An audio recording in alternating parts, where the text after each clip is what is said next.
Entonces empieza, no sé, que no le paraba bolas a mi esposa y ahora pues me fue infiel, o mis hijos pues nunca me ven, yo no los vi crecer. No, le pasa mucho a los jugadores de fútbol, de baloncesto, esos que están de gira todo el tiempo. Yo creo que tiene que ver mucho con eso y que no nos enseñaron a manejar las emociones desde chiquitos, ¿no? Acá en Colombia siempre estaba el dicho de a los hombres, ¿no? El tema de no llorar que se ve como una niña. Tú terminas viviendo en una era donde hay tanta información, pero hay muy poca educación, porque no se sienta la gente a investigar, las personas no se cuestionan hoy en día muchas cosas, entonces se quedan con lo más fácil que es, sí, vi un video de salud mental, pero vi un pedacito. La inteligencia artificial puede ser muy buena para tu salud mental, y dependiendo cómo tú la manejes. Y de hecho, no sé si tú te has metido y has trabajado algo de bienestar mental con ChatGPT, por ejemplo, que te manda una alerta. Hay algo que la gente dice, no, es que yo soy depresivo, no, es que yo soy ansioso. No, las personas no nacemos ansiosas ni depresivas, sino que tendemos más hacia lo depresivo o lo ansioso. Y me acostaba todas las noches llorando y decía, oh, me siento identificado. Y esa fue como mi conexión con decir, eso sí se puede.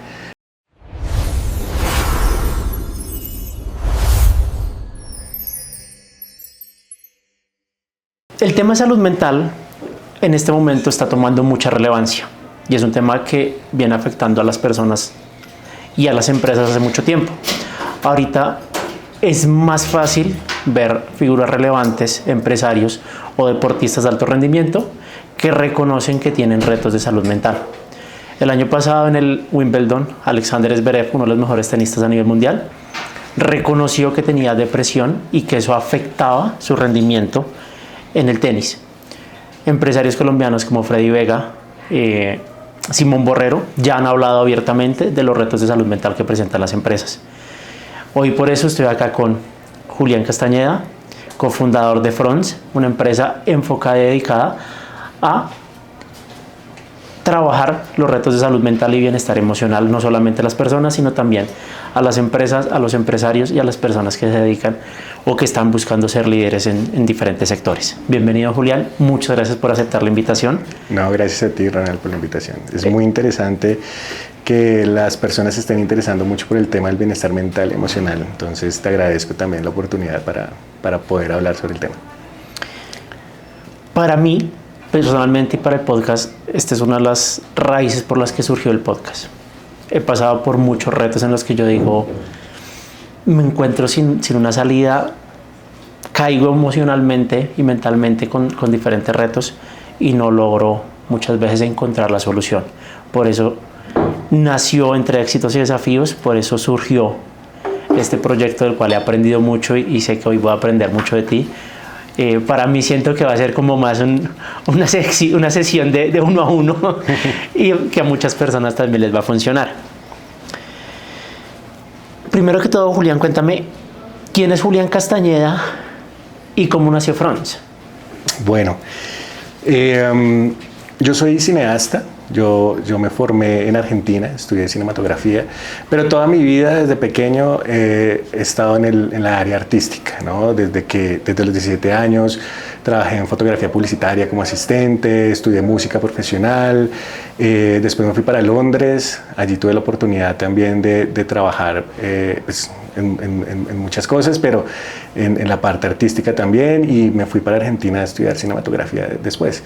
Entonces toda mi vida he sido muy empírico con el arte, de leer, de investigar, justamente porque hace más de 20 años no existía como esa oportunidad de estudiar artes como tal, como muy profundo en un país como Colombia, en ese entonces de los años 90, finales de los años 90, principios de los 2000. Y el descubrimiento artístico pues fue autodidacta. Y ya mi formación como cineasta pues fue en Argentina.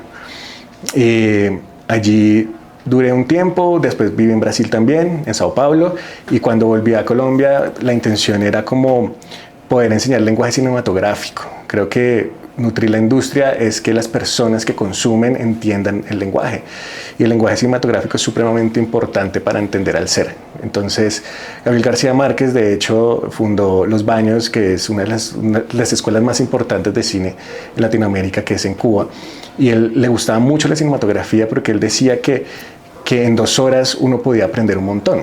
Entonces existen diferentes tipos de áreas cinematográficas, como el mainstream, que es donde el entretenimiento, lo independiente, lo de autor, que te enseña sobre el dolor, ¿sí? Pero también para profundizar más allá tienes que entender ese lenguaje. No es muy complejo, pero hay que entenderlo. Entonces era como mi visión. Y cuando llego a Colombia, Olga Lucía, que es mi socia, es una psicóloga que tenía más de 30 años de experiencia en el tema de trabajar con empresarios. Me dijo, quiero montar una empresa donde a través de la película de la persona se trabaja el bienestar mental y emocional. En ese momento yo estaba con lo mío, con la producción, editando documentales, porque yo soy editor, montajista documental, me encanta el documental, pero pues me dedico a videoclips, a series documentales, ficción, etc. Y ahí Olga Lucía me dice, bueno, tengo esta idea. Yo dije, ok, chévere, interesante, pero pues yo estoy en lo mío.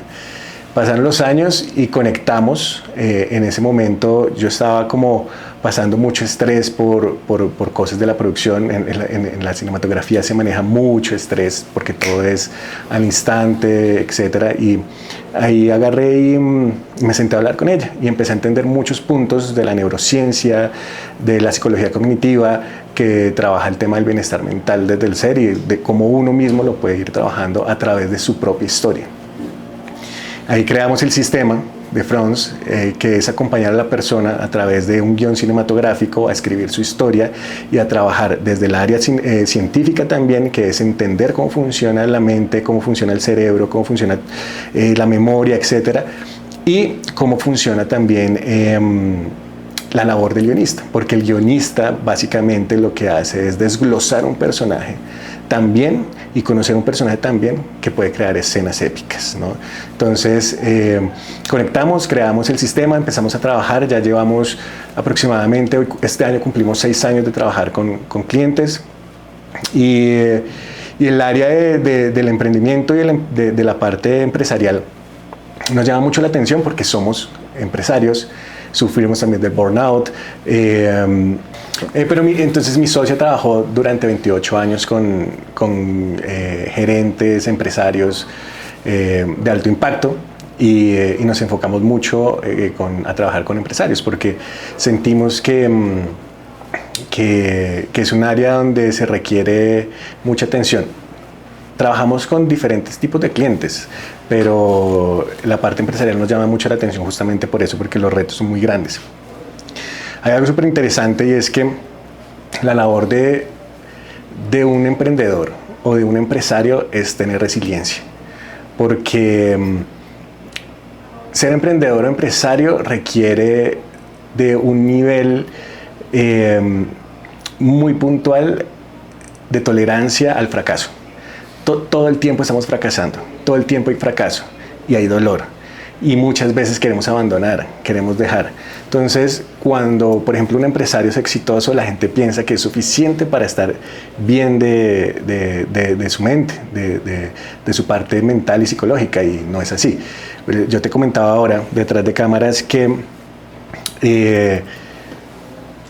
cuando nosotros como confluimos el tema de la cinematografía y las ciencias, nos dimos cuenta que había algo muy parecido, y es que cuando tú escribes un guión, la idea del guión es tener un conflicto. Si tú no tienes conflicto en el guión, no hay guión.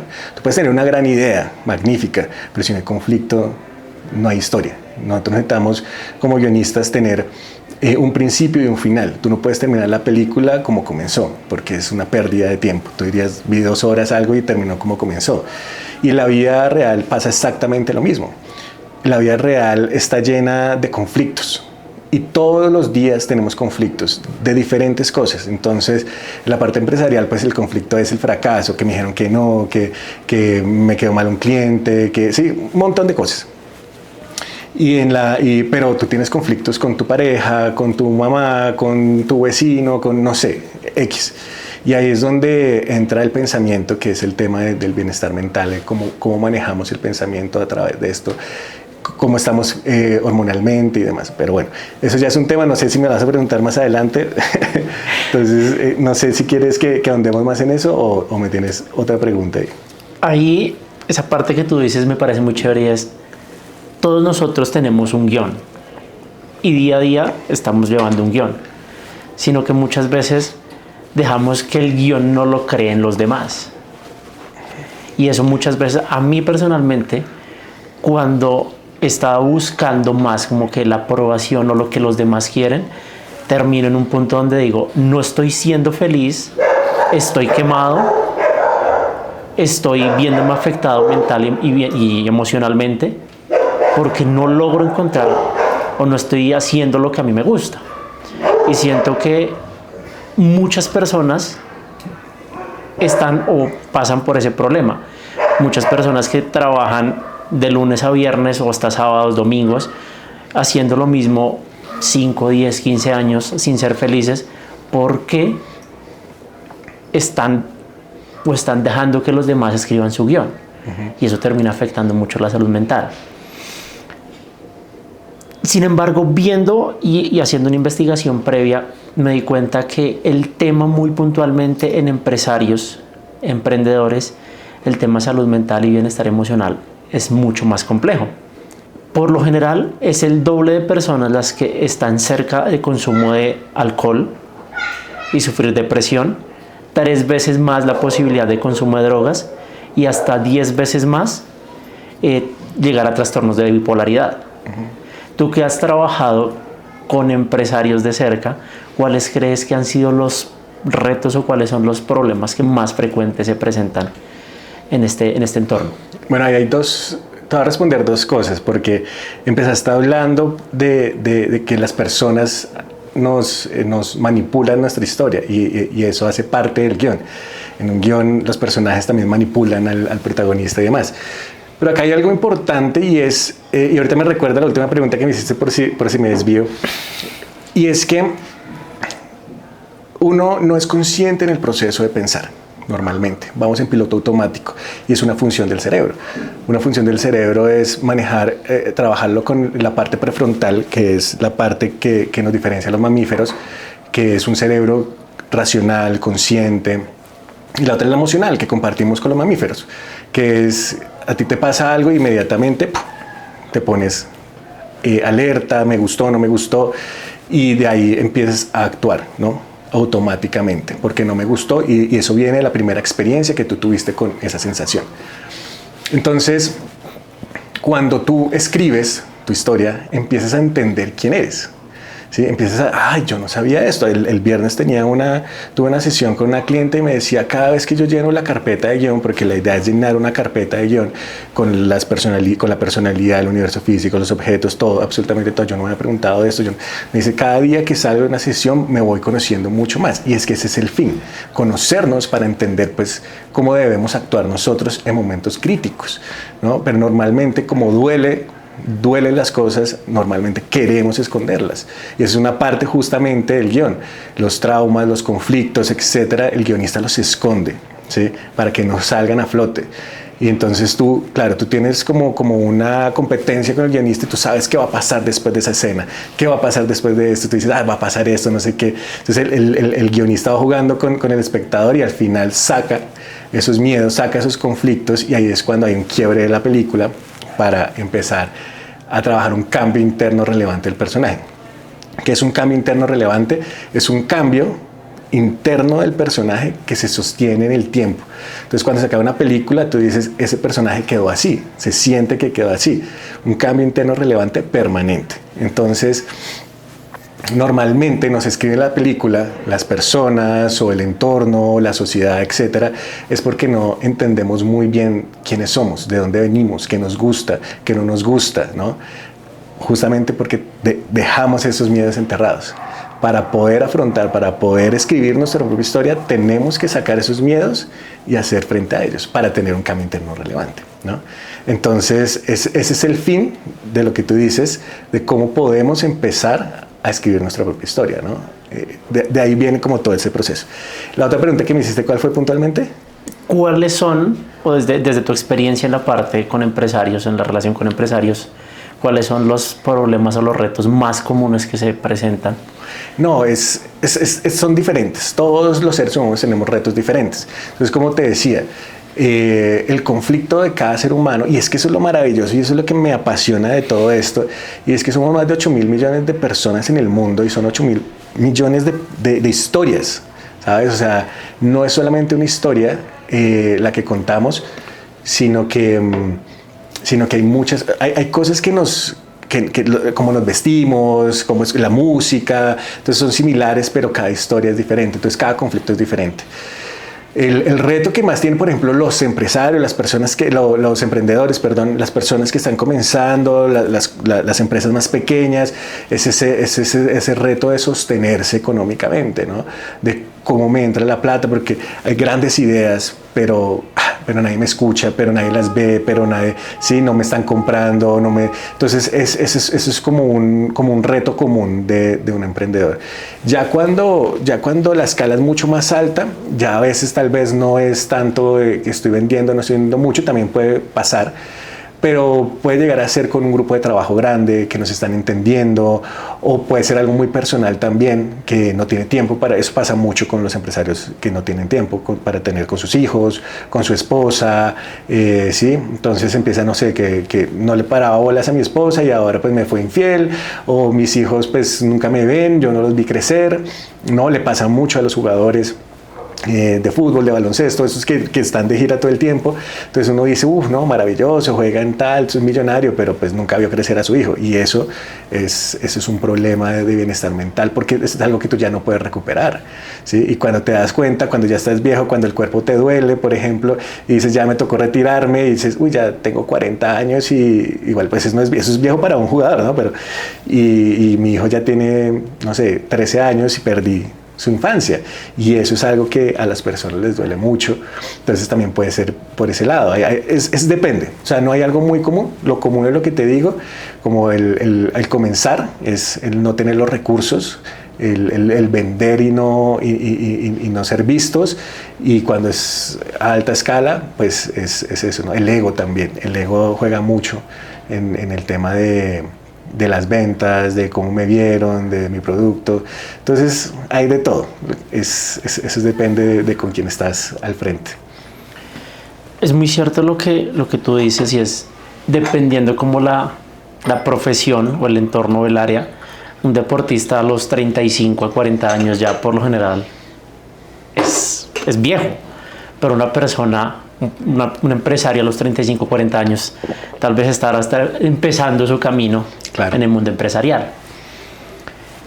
Y acá en Colombia, viendo unos datos del Ministerio de Salud, decía que el porcentaje más amplio de tasa de suicidio aquí en Colombia está entre personas de 45 a 55 años, que por lo general tienden a ser en esa edad los líderes en las empresas.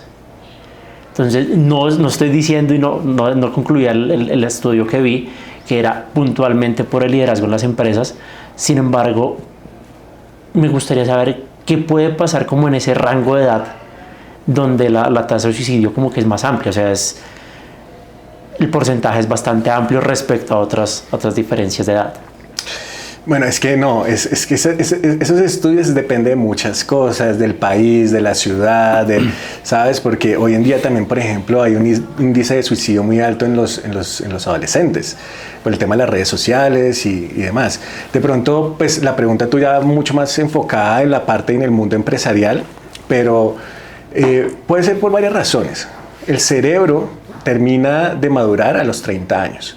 Entonces, por eso es que cuando uno es entre más pequeño, menos miedo le tiene a la muerte, y uno es más osado.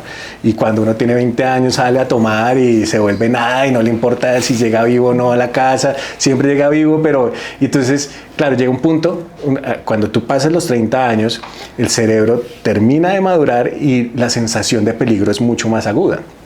Entonces, por eso dicen que los 20 es para aprender y los 30 es para ejecutar, ¿no? Y los 40 ya es como para tomar un liderazgo, ¿no? Es más o menos así. No funciona exactamente igual, no es una regla. Pero tú a esa edad, a ese rango de edad, tú ya eres consciente de muchas cosas. Entonces el miedo también se apodera de maneras diferentes, ¿sí? Ya cuando tú emprendes a los 20 años, a ti no te importa nada, ¿sí? Así tengas hijos. ¿Por qué? Porque, no, vamos, ¿sí? Si tú tienes hijos a los 20 años, es muy diferente que cuando los tienes a los 30 años. La sensación es diferente, el miedo es diferente. Entonces, las responsabilidades terminan también tomando acción en ese punto, diría yo, ¿no? Es como darnos cuenta de una manera mucho más responsable de las cosas y de las situaciones. Y eso también, lo que te digo, también tiene que ver mucho con el tema de la cultura, ¿no? Una cultura colombiana es muy diferente a una cultura, no nos vayamos muy lejos, Argentina o brasilera, ¿sabes? Las industrias son totalmente diferentes, etcétera, etcétera, etcétera. Entonces, yo que soy colombiano, o sea, yo puedo hablar como por mi nacionalidad, a ti te exigen mucho como ser humano, te exigen que tienes que vestirte de tal manera, son muy conservadores. Esto está cambiando un poco, pero te lo digo yo como cineasta de hace 20 años, que eso era lo peor. O sea, ser cineasta era como ¿a qué está jugando? Mis amigos me decían, pero ¿usted de qué va a vivir? Pero sí, como menospreciando siempre la labor de... Claro, tú vas a Argentina y es todo lo contrario. El artista es como, wow, estudia cine o te gusta el arte, porque tenemos evoluciones diferentes, ¿no? Eso ya es otro tema que tiene que ver con el tema del país y demás, y pues que estuvimos en un conflicto armado durante muchos años y el dinero se iba y se enfocaba mucho en eso, pero tiene que ver mucho con la cultura, ¿no? Entonces, la exigencia de cómo te piden las cosas y cómo tú tienes que verte ante la sociedad y demás. Yo creería que tiene que ver mucho con eso, pero no sabría decirte con exactitud, ¿no? Como cuál es la problemática, porque tiene mucho que ver con el tema de tú cómo te sientes, ¿no? Pero sí, las responsabilidades cuando llegas a los 35 y a los 40 no es la misma sensación que cuando tienes 20 años. Yo creo que tiene que ver mucho con eso y que no nos enseñaron a manejar las emociones desde chiquitos, ¿no? Acá en Colombia siempre estaba el dicho de a los hombres, ¿no? El tema de no llorar que se ve como una niña, ¿no? Y es como, no tiene lógica que le digan, todavía yo he escuchado por ahí eso, como no llore que, ¿sí? Por ejemplo, mi hijo tiene el pelo largo y todo el tiempo en la calle le dicen, ay, qué linda la niña, ¿sí? Sin preguntar ni siquiera, y mi hijo ya es como, ya tiene 6 añitos, ahora ya entiende un poquito más y ya se pone un poco serio, como... Pero a él ya no le importa, y él le gusta el rosado y se viste de rosado. Sí, sabes, como que esa regla en la familia nuestra la rompimos porque es como se siente él. Yo le digo, si te quieres cortar el pelo, no, ya no me quiero cortar el pelo, a mí me encanta mi pelo y es feliz con su pelo. Entonces como que le enseñamos a ser él como él quiere ser, obviamente o sea, no la educación de, vaya, no, somos estrictos, somos claros, pero hay cosas puntuales que tú tienes que ser, igual desde pequeño, ¿sabes? Si te gusta tal estilo de ropa, pues listo, está bien, pero yo te puedo decir, lo puedes combinar con esto. Tengo que ser un guía también. Entonces yo creo que tiene que ver mucho también con la educación emocional que hemos tenido. Puntualmente, hablabas hace un rato de las redes sociales, que voy a tocar el tema en la siguiente pregunta, pero partiendo de este punto, me estoy leyendo un libro que es de Jim Quick, que se llama Sin Límites, y él habla de que el sistema educativo actual, y es el mismo hace muchos años, no ha cambiado mucho, te enseña muchas cosas, te va a enseñar a sumar, a restar, pero en realidad no te enseña a aprender, sino por lo general el sistema educativo es repetición y memorización, pero dicen no te enseñan a aprender y tú terminas muchas veces con el cerebro dormido y esperando que los demás como que te guíen cuando tú puedes desbloquear ese potencial en el cerebro. Entonces esa parte que me dices con tu hijo me parece muy buena, que aunque hay unas reglas, igual hay una línea muy amplia que en otros lados no se ve, en el que él puede ser él mismo y tomar sus propias decisiones. Ya yendo al tema de las redes sociales,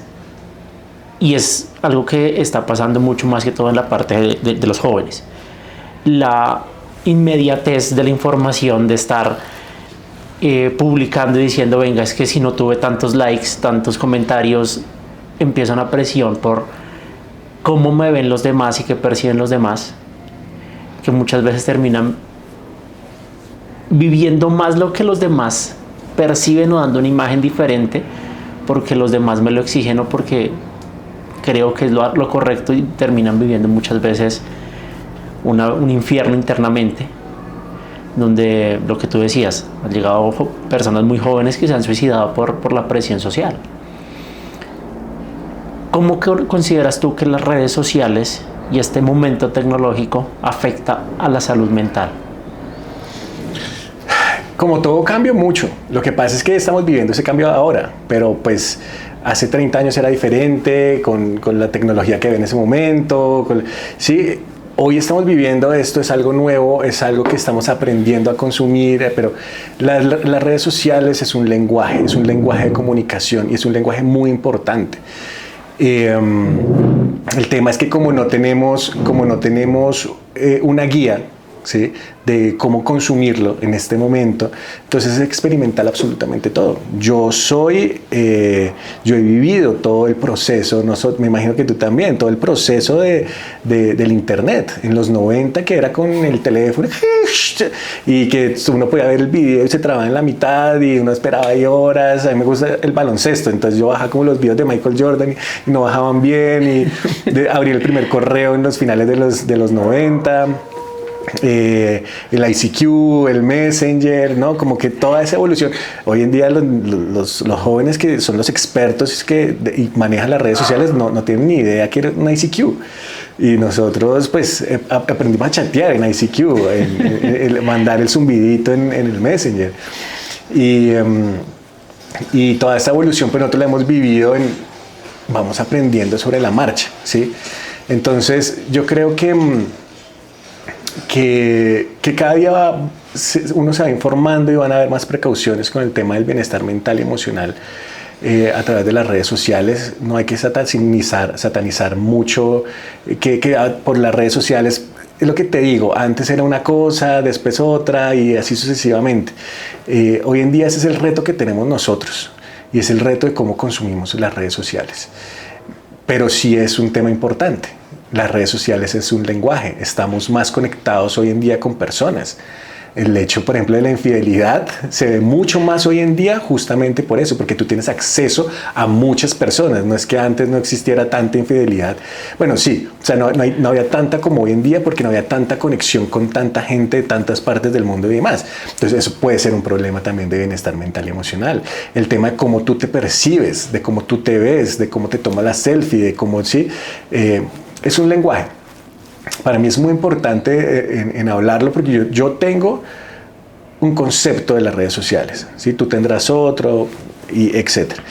Lo importante es sentarse y comunicar. Para mí, ¿qué es la red social? Para ti, ¿qué es la red social? ¿Sabes? Y de ahí basarnos en cuántas horas estamos pasando en las redes sociales, cuánto creemos también. Eso es algo supremamente importante. Estamos en la era de mucha información, pero poca educación, porque la gente se queda con un reel de 2 minutos o con un video de 30 segundos. Entonces, claro, hablan de política, por ejemplo, entonces que Pepito Pérez, ¿no? Entonces que no sé qué, y no hay contexto, ¿sí? Sea de izquierda, sea de derecha, no importa. Los deportes, entonces... no sé, que el mejor equipo del mundo es este, y entonces, ¿por qué? Porque ha ganado tantas copas y solamente ponen las estadísticas de ese equipo. Entonces nunca hay contexto y tú terminas viviendo en una era donde hay tanta información, pero hay muy poca educación, porque no se sienta la gente a investigar, no indagan. Las personas no se cuestionan hoy en día muchas cosas, entonces se quedan con lo más fácil que es, ¿sí? Vi un video de salud mental, pero vi un pedacito, ¿sí? Ay, sí, me siento identificado con eso y con eso me quedo. Y en realidad la salud mental, el bienestar mental es muy personal. Entonces lo que te pasó a ti no es que me va a pasar a mí. Y eso es algo que tenemos que enfocarnos, ¿no? O sea, es cómo consumimos y cómo nos educamos para poder tener pues ese bienestar mental, ¿no? Como con las redes sociales. Completamente de acuerdo contigo, y estamos en un mundo de mucha información, pero a la vez mucha desinformación. Haciendo una investigación, o bueno, para este tema de salud mental, miré contenido, miré muchas cosas. Y ahorita mi Instagram, que es donde más miro, el algoritmo dijo, este man le interesa salud mental, mandémosle. Y me llegan consejos espirituales y un montón de cosas que no sé si están bien o no están bien. Puedo aplicarlas y me puede funcionar a mí como puede que no. Pero si voy a aplicar algo, debo primero investigar más a detalle, datearme mucho más para saber qué hay realmente detrás de cada metodología o de cada acción. Y siguiendo por ese lado, hay muchas herramientas tecnológicas en este momento que nos pueden brindar una información. Entre esas está la revolución de la IA en este momento. Y he visto casos y personas que me han dicho es que ChatGPT, Gemini, cualquier modelo de inteligencia artificial lo utilizan como psicólogo. Que a mí personalmente me parece complejo porque no tienes en realidad una opinión profesional, porque si a ChatGPT le pregunto, no sé, ¿hoy va a llover? Él puede meterse en unas páginas y decir, sí, hoy va a llover. ¿Va a ser sol? También me puede dar una información basada en ciertas búsquedas que hace.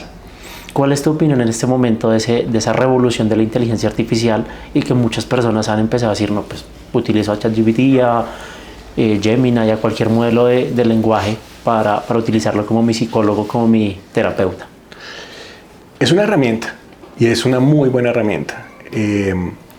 O sea, es lo que hablábamos ahora, el tema de justamente de lo que decía, estamos en la era de mucha información pero poca educación. Entonces, la inteligencia artificial no es ChatGPT. Es mucho más profundo y hay un estudio mucho más avanzado que hacer un prompt y decir como, hoy me siento mal, ¿sí? Es como cómo la manejamos, el lenguaje con el que manejamos, y puntualmente volvemos al mismo tema. Es conocernos a nosotros mismos, es saber quiénes somos para poder utilizar la inteligencia artificial. Lo mal, y es como cuando llegó Google y tú le preguntabas y entonces, la desinformación, es lo que te digo, siempre va a pasar exactamente lo mismo. Es como tú utilizas las herramientas, es como tú manejas la información a tu favor. Entonces, por ejemplo, yo tengo una productora que se llama El Inconsciente Colectivo. Mi socio ha trabajado con inteligencia artificial hace muchos años. Es de los pioneros en la inteligencia artificial. Él es fotógrafo, él es director de fotografía y él ha hecho unas obras increíbles, y él ahorita es pionero haciendo videoclips con inteligencia artificial. Y de hecho, él ha hecho agentes para psicólogos. Entonces es un complemento para el psicólogo de tener su libretica, de anotar. Entonces él le da ese agente a su cliente y el cliente empieza a llenar de información y empieza a nutrir esa inteligencia artificial. Entonces la inteligencia artificial va a conocer muy bien tu ser, va a conocer muy bien. Entonces claro, es muy diferente cuando tú tienes algo muy elaborado a cuando tú empiezas a trabajar en ChatGPT pero no tienes ni idea cómo funciona. El ChatGPT no es Google. O sea, ¿sabes? Entonces, es dependiendo de cómo tú buscas la información, de cómo tú trabajas esa información. Eso no es sentarse y escribir y que le dé lo que le dé, sino es indagar. Y eso es lo que carecemos hoy en día, la indagación, la profundidad. La inteligencia artificial puede ser muy buena para tu salud mental, y dependiendo de cómo tú la manejes. Y de hecho, no sé si tú te has metido y has trabajado algo de bienestar mental con ChatGPT, por ejemplo, que te manda una alerta, ¿no? Inmediatamente. Te dice, bueno, sí, vamos a hablar sobre este tema, pero yo no soy la persona más indicada porque soy una máquina, y ¿sí? Ellos mismos lo advierten. Y cada vez es más prolijo y cada vez tú ves una evolución. Entonces, a mí me parece una herramienta fenomenal. O sea, me parece una herramienta maravillosa siempre y cuando exista ese deseo de indagación, esa manera de cómo yo lo voy a trabajar, ¿sí? Porque mucha gente no va al psicólogo por miedo, mucha gente no va al psiquiatra porque le da pena, ¿sí? Pero si tu herramienta es tu computador y tú puedes trabajar esa indagación ahí, y la inteligencia artificial después te dice, bueno, anímese, vaya y hable con una persona. Somos seres sociales y eso es súper importante, y eso no va a dejar de pasar. Que la gente dice, ay, que las máquinas, no va a dejar de pasar.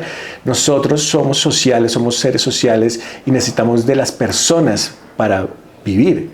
De hecho, necesitamos de las personas para tener un buen bienestar mental y emocional. Entonces, eso no se va a acabar. O sea, una cosa no quita la otra. Lo que pasa es que la gente hoy en día le mete misterio a eso, pero pasó con el cine. El cine, cuando el cine era mudo y iba a pasar a lo sonoro, los actores, todo el mundo decía, no, pero eso va a perder la magia del cine, no sé qué, no, con sonido, bla, bla, bla, y eso todo el mundo armó un... Creo que hay una película que se llama El Artista, que es como del 2011, más o menos 2012, no recuerdo muy bien, que muestra esa transición del cine mudo al sonoro. Y de hecho es una película muda en el 2012. No sé si la viste. No, esa te no la recomiendo. Voy a verla. Y ahí muestran ese miedo a ese cambio. Y hubo el cambio que hoy en día que es como las sillas se mueven en el cine ahora, el sonido es perfecto. O sea, hay una cantidad de cosas que tú dices, pucha, la evolución va a seguir existiendo. Entonces yo siento que nosotros tenemos que adaptarnos a la tecnología y saber utilizarla. La IA va a ser una herramienta fundamental para el bienestar mental y emocional, pero tenemos que estar preparados para eso, todos, pienso yo. De acuerdo ahí contigo, porque sí, o sea, lo que te digo, no escogerlo como mi único terapeuta, sino como un apoyo muchas veces momentáneo. De por sí hay muchas herramientas en las que yo puedo escribir, y tengo el caso de un amigo muy cercano que hace año y medio estuvo pasando por una situación muy compleja, y la opción rápida que él encontró para poder hablar con alguien fue un chat. Y inicialmente no era una persona que le respondía, sino era una IA orientándole y entendiendo más las necesidades que él tenía, claro, para al final ya tener una charla con un psicólogo. De hecho, nosotros estamos trabajando justamente para eso, para tener un complemento. O sea, porque nuestro proceso dura aproximadamente 3 meses y dentro de esos 3 meses hay una evolución grandísima porque deja unas herramientas muy importantes, pero mucha gente necesita un seguimiento. Es como cuando tú tienes un coach de lo que sea, no sé, en el gimnasio. Pues la idea es que después de 6, 8 meses de ir al gimnasio y tener un coach, tú lo puedas hacer solo, que no dependas de una persona todo el tiempo ahí, ¿sí? Lo mismo pasa con un psicólogo. El psicólogo, la idea es que después de un tiempo tú puedas sobrellevar esto. Pero con mi socia decíamos, o sea, qué bueno que nosotros podamos tener una herramienta donde toda la información que tenemos, porque es que tenemos una carpeta de guión, tenemos toda la vida de la persona, con una gente, con una aplicación podamos hacer que esta persona pueda sobrellevar momentos críticos a través de ese autoconocimiento, porque también eso es súper importante. O sea, ¿por qué tenemos que depender de otros para poder tomar decisiones? Que era lo que hablábamos ahora, ¿no? Entonces, nosotros tenemos que empezar a hacernos cargos de nosotros mismos, de nuestra propia historia. Y la inteligencia artificial va a ser como un pilar para que tú puedas trabajar con eso, como para que puedas sobrellevar eso. Nosotros creemos fervientemente en eso. Súper bien, súper bien. Y ya para cerrar esta parte de liderazgo y empoderamiento, hay una parte que me encontré, es que cuando un emprendedor, una persona empieza su trayecto como emprendedor y llega a ser empresario, hay una línea muy delgada entre la persona y la empresa, que muchas veces termina una fusión en la que, lo que tú decías hace tiempo, no comparte con la familia, o sea, como que se vuelve una mezcla en la que no logra dividir esa parte personal de la parte profesional, empresarial, y termina pues muchas veces afectando. ¿Qué consejo crees que le puedes dar a las personas que tal vez están como en esa delgada línea que están pasando, no sé, 16 horas en temas laborales y la familia o sus temas personales y bienestar de lejos? Bueno, yo no soy de dar consejos, cero. Yo sí tengo la filosofía que uno lo que da es como la experiencia que uno tiene o la opinión que uno puede llegar a tener, pero, y como papá te lo digo, que es lo peor que tú le puedes decir a alguien es darle un consejo a otro papá, porque el pelado es diferente, o sea, es muy diferente. Pero sí siento acá, o sea, es una opinión muy personal, que eso que decían antes, como separe los problemas de la casa con el trabajo, porque entonces tiene que funcionar perfectamente en el trabajo, y cuando llega a la casa eso no pasa. O sea, jamás. Eso no va a pasar, y eso es ser humano. O sea, porque somos seres humanos. Y cuando digo ser humano es que le estás pidiendo a alguien que haga algo que no se puede hacer. Sí, yo hoy llego acá y yo llego con los problemas que yo tengo, ¿sí? Yo me siento acá a hablar contigo y me enfoco en lo que estoy haciendo, ¿sí? Pero no quiere decir que mis problemas que tenga afuera no me aquejen. Entonces es ser consciente en el proceso de pensar. Otra vez, lo mismo, es entender qué nos duele, cómo nos duele y qué podemos mejorar para que las cosas vayan mejorando, valga la redundancia, en nuestras vidas, ¿sí? Entonces, si en la casa te aqueja, no sé, el problema con tu esposa, ¿sí? Ya no es la misma conexión, ya, entonces no tienes que hacerte el de la vista gorda y decir no está pasando nada acá, no, tienes que ser, si sea incómodo, tienes que sentarte y solucionar ese problema. Tienes que ver qué es lo que te está quejando de ahí, tienes que trabajar ese punto. Ya llegas a la oficina y por lo menos ya estás trabajando en algo que te está quejando, ¿sí? Y si en el trabajo tú pasas muchas horas en el trabajo, que fue como tu pregunta puntual, pasas 16 horas, incluso hay gente que sigue derecho. Es decir, bueno, o sea, eso es lo que tú quieres en la vida, ¿sabes? O sea, es ser consciente en el proceso de pensar. Es decir, ¿esto qué me está trayendo? O lo estoy haciendo con algún fin, ¿sí? Entonces, no, es que a futuro, ¿sí? Por eso te decía al principio, ser emprendedor, ser empresario es ser resiliente, es generar como una capita al dolor del fracaso. Porque todo el tiempo estamos fracasando, todo el tiempo nos está pasando algo malo, no funcionó esto, no funcionó lo otro. Entonces tú me preguntas, pero bueno, ¿qué hago para generar esa sensación a no tener miedo a fracasar y demás? Es creer en ti. Si tú no crees en lo que estás haciendo, si tú no tienes un foco, si tú no tienes un propósito, pues seguramente vas a ser infeliz, ¿sí? Hace poco lo hablaba con una amiga. Decía, yo no sé qué hacer, yo no sé, esto es muy duro, o sea, ya llevo tanto tiempo emprendiendo y pasa esto y pasa lo otro y sigo y decía, tú eres demasiado buena en lo que haces, o sea, una persona excelente en lo que hace, o sea, que tú dices como, me quito el sombrero, ¿sí? Claro, tiene que tener más visibilización, tiene que moverse más en, no sé, en mostrar su producto, qué sé yo, ¿sí?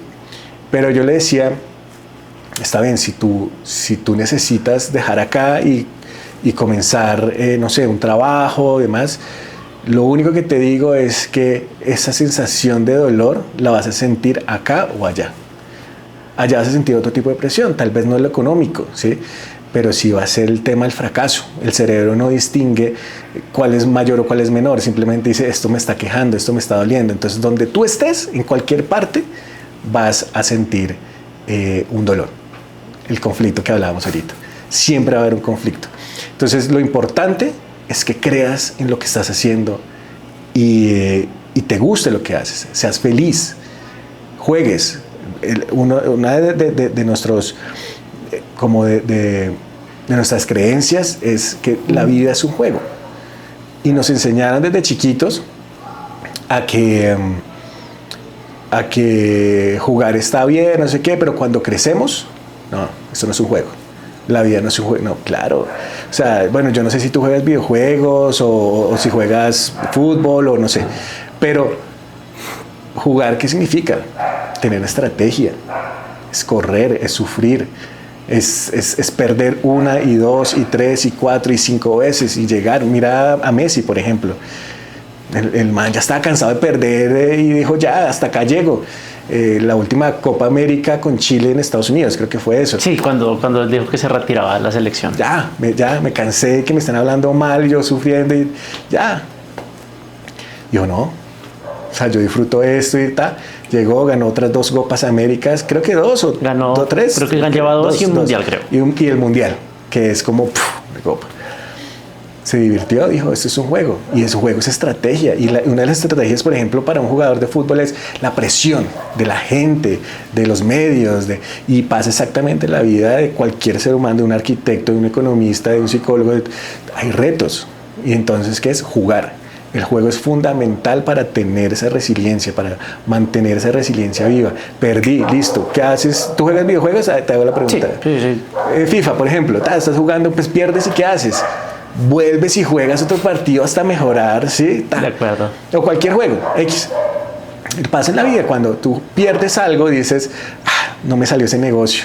Y lo tenía ahí, y esos duelen, los que te dicen, sí, ya voy a cerrar, o lo dejan en visto a uno, y uno dice, jue madre, pero ¿por qué me dejan visto? Y duele, porque entonces ahí empiezas, es un juego psicológico, pero que no te dé pena, pregunta, ¿sabes? Hace parte del juego, de estrategia, ¿sabes? Entonces es eso, el juego, y ahí vas a mantener como ese nivel entre el fracaso y la victoria, ¿no? Para mantener esa tranquilidad mental.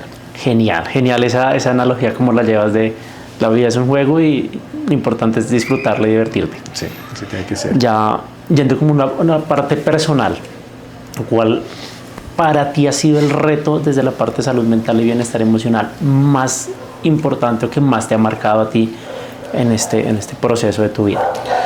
Al principio hablé muy brevemente del tema químico, del tema de cómo venimos de fábrica, ¿no? La parte química, el tema de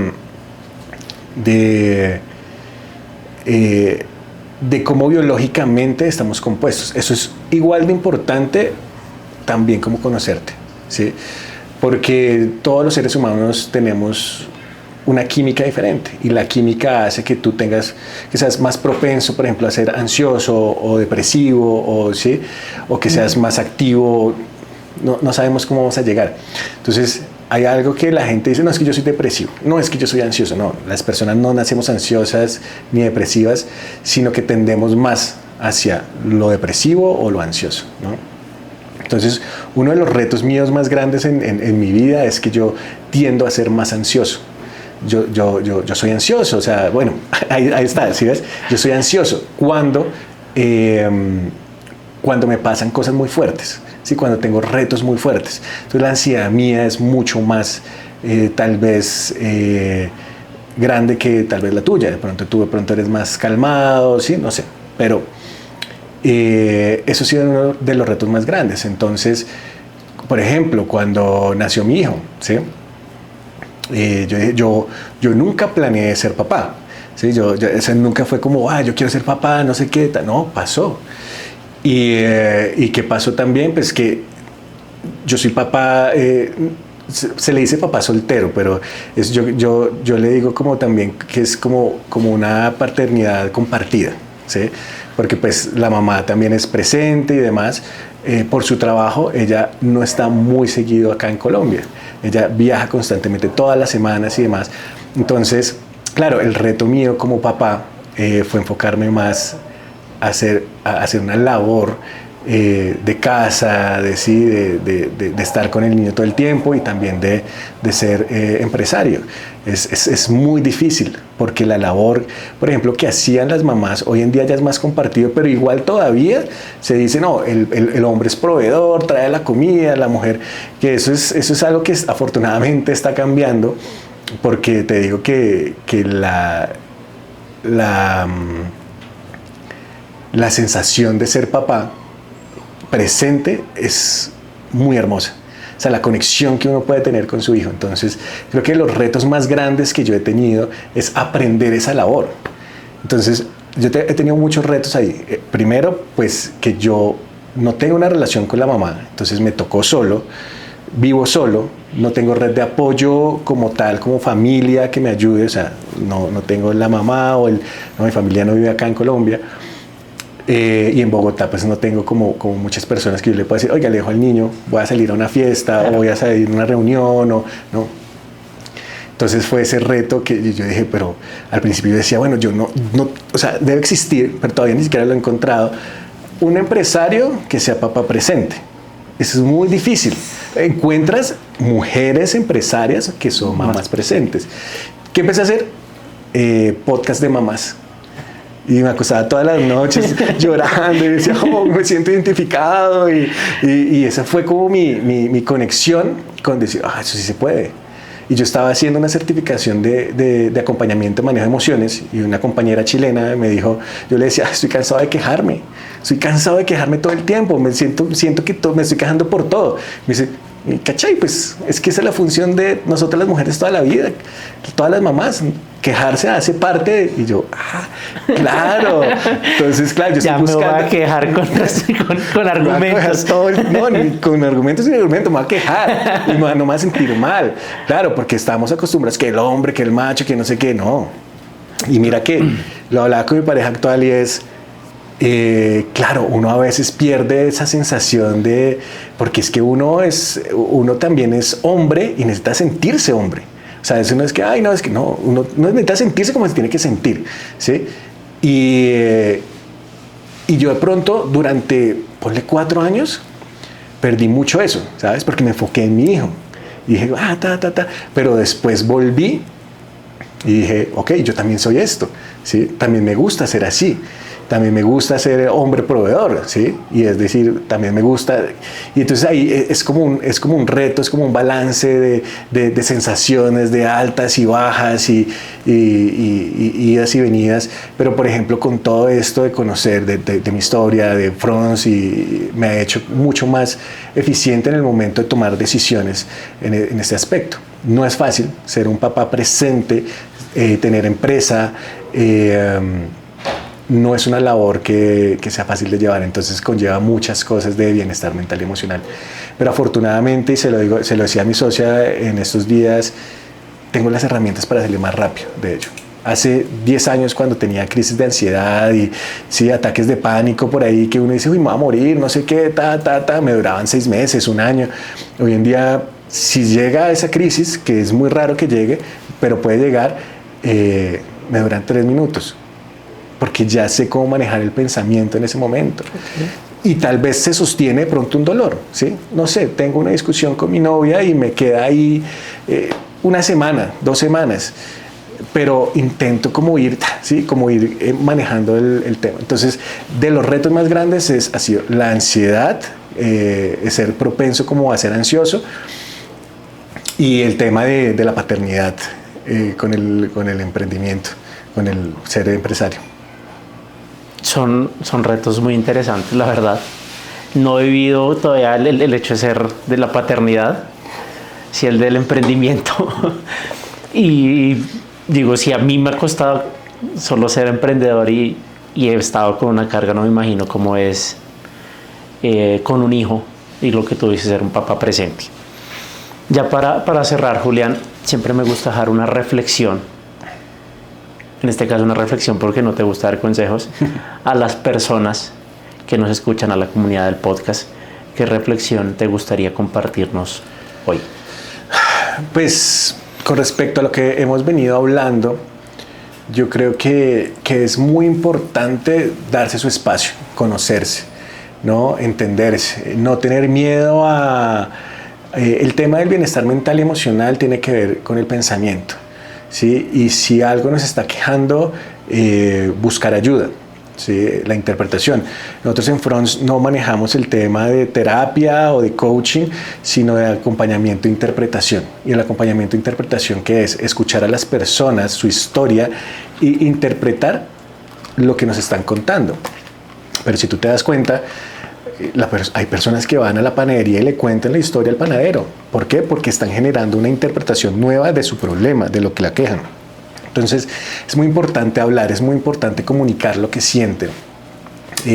A los empresarios que tienen una responsabilidad mucho más grande, que sienten que mostrar firmeza puede ser, ¿sí? Pero también a esas personas que conozco muchas, cercanas, les cuesta mucho hablar y expresar. Hay muchas herramientas. Hablamos de la inteligencia artificial, comiencen por ahí, pero saquen lo que tienen en la cabeza para poder reinterpretar cosas que los están aquejando. Las terapias son muy importantes, o sea, hay mucha gente todavía que dice, pero es que un psicólogo también tiene, hay psicólogos buenos y malos, hay médicos buenos y malos, hay arquitectos buenos y malos, hay que buscar, hay que encontrar con las personas, aparte somos química, entonces es lo que yo siempre digo y la gente se ríe mucho cuando hago esta analogía, y es que los perros huelen colas, no porque les gusta el olor a cola, sino porque químicamente ellos descifran si le cae bien o no ese perro y entonces o ladro o me voy atrás y juego con el perro. Pasa exactamente con nosotros. Tú vas a tener química, nosotros tenemos buena química, por ejemplo, ¿sí? No tenemos como, que me siento incómodo, pero habrá gente con la que yo no me siento cómodo. Pasa con los terapeutas, no, es que es excelente, es el mejor, a mí me funcionó, tú llegas allá y este señor o esta señora, ¿qué? ¿No? Busca uno con el que te sientas cómodo. Y si sientes que va más profundo, que va más por el tema de la química, que tu cuerpo, que te sientes triste, que no te puedes levantar de la cama, ve a donde un psiquiatra. El psiquiatra es un médico que trabaja justamente para saber qué es lo que te está pasando hormonalmente y psicológicamente, cómo te puede ayudar. Sin no tener como esos prejuicios a una profesión que ayuda tanto. Hay malos médicos, hay malos psicólogos, hay malos psiquiatras, pero buscando se encuentra. Entonces, siento yo que es eso, es no quedarnos callados, es contar nuestra historia, es contar lo que nos aqueja, que de ahí van a salir cosas muy buenas. Muy buen consejo, la verdad. Ahí sí voy muy de la mano con lo que tú dices. La persona que me puede ayudar a mí puede que a otra persona no le ayude. Julián, muchas gracias por tu tiempo. La verdad, aprendí muchísimo, lo disfruté muchísimo y me voy con muchos aprendizajes y cositas por trabajar en mí todavía que siguen saliendo día a día.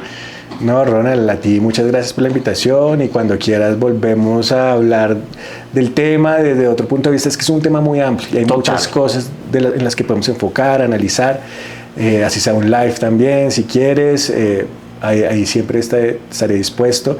Y también Franz está ahí a tu servicio cuando quieras empezar a escribir tu historia. Ahí, bienvenido, que lo que hay es tela para cortar. Claro que sí, igual creo que este va a ser un episodio que se puede hacer muchas veces y cada vez va a ser diferente. Entonces por acá estaremos nuevamente. No, Ronald, muchas gracias, Julián.